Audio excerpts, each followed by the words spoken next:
ओम नमः पार्वती पतये हर हर महादेव की जय। राधे राधे। आप सभी के अपने चैनल अमृत अंश में आप सभी का स्वागत है। आज मैं आप सभी को श्रावण मंगलवार को सुनी जाने वाली मंगला गौरी व्रत की कथा सुनाने जा रही हूँ। कृपया कथा को पूरा जरूर सुनिए। आप सभी को मंगला गौरी व्रत की शुभकामनाएं। सावन में पड़ने वाले विशेष व्रत त्योहारों में मंगला गौरी भी एक है। सावन का आखिरी मंगला गौरी व्रत 5 अगस्त 2025 को है। सुहागिन महिलाओं के लिए मंगला गौरी व्रत रखना वैवाहिक जीवन के लिए महत्वपूर्ण माना जाता है। मान्यता है कि इस व्रत को करने से सुहागिनों को अखंड सौभाग्य और सुखी वैवाहिक जीवन का आशीर्वाद मिलता है। इसी के साथ संतान प्राप्ति की कामना के लिए भी महिलाएं यह व्रत रखती हैं। वही कुमारी कन्याएं भी मनचाहे या सुयोग्य वर की कामना के लिए इस व्रत को रख सकती हैं। मंगला गौरी व्रत माता गौरी यानी माँ पार्वती की पूजा के लिए समर्पित है। इस दिन व्रत रखकर विधि विधान से पूजा करने पर माँ अखंड सौभाग्य और सुख समृद्धि का आशीर्वाद देती हैं। माँ मंगला गौरी आदि शक्ति देवी पार्वती का ही स्वरूप है। इन्हें देवी दुर्गा के 8वें स्वरूप महागौरी के रूप में भी पूजा जाता है। कहा जाता है कि सावन के महीने में शिव पार्वती का वास पृथ्वी पर होता है, इसलिए सावन माह में शिव जी के साथ ही माँ मंगला गौरी यानी माँ पार्वती की पूजा का भी महत्व होता है। एक समय की बात है, एक छोटे से गांव में एक साहूकार अपनी पत्नी के साथ निवास करता था। साहूकार धनवान था और उसके घर में किसी भी प्रकार की कोई कमी नहीं थी। फिर भी वह और उसकी पत्नी संतान न होने के कारण दुखी रहते थे। संतान की कमी उन्हें हमेशा कचोटती रहती थी। एक दिन की बात है, उस साहूकार के घर में साधु आए। साहूकार ने उनका आदर सत्कार किया और उन्हें अपनी समस्या के बारे में बताया। साधु ने साहूकार की पत्नी को सावन में मंगलवार को किए जाने वाले मंगला गौरी व्रत करने की सलाह दी। साथ ही पूजा विधि के बारे में भी संपूर्ण जानकारी प्रदान की। इसके बाद साहूकार की पत्नी ने सावन माह के पहले मंगलवार से ही गौरी मंगला का पूजन व्रत रखना शुरू कर दिया। अब वह हर मंगलवार को विधि पूर्वक व्रत और पूजा पाठ करने लगी। इस प्रकार कई महीनों तक उसने यह व्रत किया। एक दिन उसकी धर्मनिष्ठा से प्रसन्न होकर माता पार्वती ने भगवान शिव से साहूकार और उसकी पत्नी को संतान प्राप्ति का वरदान देने के लिए कहा। साहूकार को उस रात स्वप्न में एक दिव्य शक्ति ने दर्शन देकर कहा कि एक आम के पेड़ के नीचे भगवान गणेश की मूर्ति विराजमान है। तुम उस पेड़ के से आम तोड़कर अपनी पत्नी को खिला देना, इससे तुम्हें संतान की प्राप्ति का सुख मिलेगा। साहूकार ने अगले दिन सुबह उठकर अपनी पत्नी को इस सपने के बारे में बताया और वह उस आम के पेड़ को ढूंढने निकल पड़ा।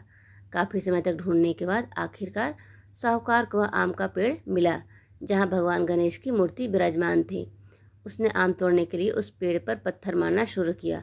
पत्थर फेंकने से एक आम तो टूटकर नीचे गिर गया, लेकिन गलती से एक पत्थर जाकर भगवान गणेश की प्रतिमा को लग गया। इससे भगवान गणेश क्रोधित हो गए और उन्होंने प्रकट होकर उस साहूकार को श्राप देते हुए कहा कि हे स्वार्थी मनुष्य, तूने अपने स्वार्थ के कारण मुझे चोट पहुंचाई है। तुझे माँ पार्वती की कृपा से संतान की प्राप्ति तो होगी, लेकिन उसकी मृत्यु 21 वर्ष की आयु में ही हो जाएगी। यह सुनकर साहूकार बहुत घबरा गया और वो वापस घर चला गया। उसने वह फल अपनी पत्नी को खिला दिया और किसी को भी इस घटना के बारे में नहीं बताया। कुछ समय पश्चात भगवान शिव और माता पार्वती के आशीर्वाद से साहूकार और उसकी पत्नी को पुत्र की प्राप्ति हुई। इससे उन दोनों के जीवन में खुशी का ठिकाना न रहा, लेकिन साथ ही साहूकार को इस बात से भी चिंतित है कि उसका पुत्र अल्पायु होगा। देखते देखते वह बालक 20 वर्ष का हो गया और व्यापार में अपने पिता का हाथ बटाने लगा। एक दिन घर लौटते समय साहूकार पेड़ की छांव में तालाब किनारे बैठकर अपने पुत्र के साथ भोजन करने लगा। तभी वहाँ कमला और मंगला नामक 2 कन्याएं अपने कपड़े धोने के लिए आईं और कपड़े धोते हुए आपस में बात करने लगी। कमला ने मंगला से कहा कि मैंने इस सावन मास में प्रत्येक मंगलवार को माँ मंगला गौरी व्रत रखने का निश्चय किया है। तुम भी माँ पार्वती को समर्पित यह व्रत अवश्य करना। इससे माता पार्वती प्रसन्न होती हैं और आप पर अपनी कृपा दृष्टि बनाए रखती हैं। इस करने से मनवांछित वर और अखंड सौभाग्य की प्राप्ति भी होती है। कमला की बात सुनकर मंगला भी इस व्रत को करने के लिए तैयार हो गई। दूसरी ओर साहूकार ने उन दोनों कन्याओं के बीच यह पूरा संवाद सुन लिया और उसने अपने मन में सोचा कि यह कन्या मंगला गौरी व्रत करती हैं, इससे इसे अखंड सौभाग्य की प्राप्ति होगी। यह मेरे पुत्र के लिए एक सुयोग्य वधू साबित होंगी। ऐसा सोचकर वह उन दोनों के विवाह का प्रस्ताव कन्या के पिता के पास लेकर गया। साहूकार के गांव में प्रतिष्ठा और मान सम्मान होने के कारण कमला के पिता अपनी पुत्री का विवाह साहूकार के लड़के से करवा देते हैं। विवाह के पश्चात भी कमला विधिपूर्वक मंगला गौरी का व्रत रखना जारी रखती है। इसकी इस भक्ति भाव से प्रसन्न होकर माता पार्वती एक दिन उसे स्वप्न में दर्शन देती हैं और कहती हैं कि मैं तुम्हारी भक्ति से अत्यंत प्रसन्न हूँ, इसलिए तुम्हें अखंड सौभाग्य का वरदान देती हूँ। लेकिन तुम्हारा पति अल्पायु है, इसलिए अगले महीने मंगलवार के दिन एक सर्प तुम्हारे पति के प्राण लेने आएगा।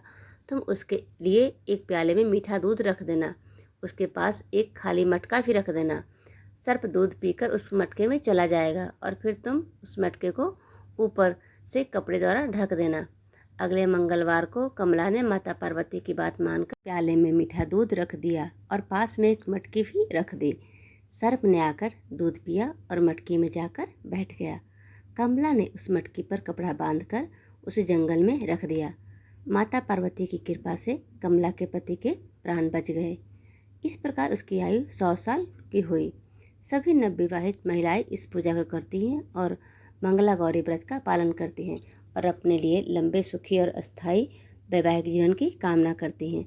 उनकी मनोकामना पूरी होती है। जो महिलाएं उपवास नहीं कर सकती वह मंगला गौरी की पूजा कर सकती हैं। माँ मंगला गौरी व्रत के पुण्य फल से साहूकार का पुत्र शाप मुक्त हो गया। जब कमला ने इस घर में सबको इस चमत्कार के बारे में बताया तो सभी आश्चर्यचकित रह गए। इसके बाद साहूकार और उसकी पत्नी ने अपने पुत्र और पुत्रवधू को आशीर्वाद दिया और पूरा परिवार सुखपूर्वक जीवन व्यतीत करने लगा। अंत में माँ गौरी के सामने हाथ जोड़कर पूजा में किसी भूल के लिए क्षमा मांगे। कथा सुनने के लिए आप सभी का धन्यवाद। प्लीज़ सब्सक्राइब, लाइक ज़रूर करें।